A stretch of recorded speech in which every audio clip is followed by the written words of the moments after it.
आज या गुलाबी थंडीमध्ये फिरण्याची मजा काही औरच आहे। सगळीकडे धुक्याची चादर पसरली आहे आणि हवेत गारवा पण किती जाणवतोय, हो ना? असे संवाद आपल्याला हिवाळ्याच्या दिवसात बऱ्याचदा ऐकायला मिळतात। चला तर मग आज आपण पाहूया धुकं म्हणजे नक्की काय असतं ते। बालमित्रांनो, तुम्हाला सगळ्यांना माहितीच आहे, हवा हे विविध घटकांचे मिश्रण आहे की ज्यामध्ये पाण्याची वाफ, वेगवेगळ्या प्रकारचे वायू, धूलिकण आणि इतरही घटक असतात।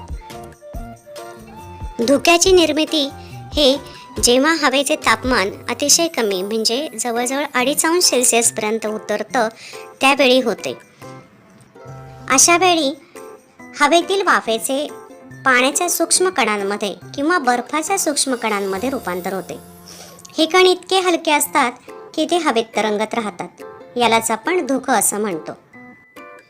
खरं तर हे धुकं आपल्याला ढगाप्रमाणेच वाटतं।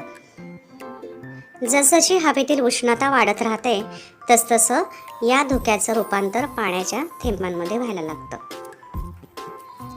आणि पानापानांवर पडलेलं धुकं जेव्हा एकत्रित होतं तेव्हा त्याचा दवबिंदू तयार होतो आणि हे दृश्य तर अतिशय विलोभनीय असं दिसतं। मित्रांनो, तुम्हाला धुकं म्हणजे काय हे नक्कीच समजलं असेल। याबद्दलच्या प्रतिक्रिया तुम्ही मला नक्की कळवा। धन्यवाद।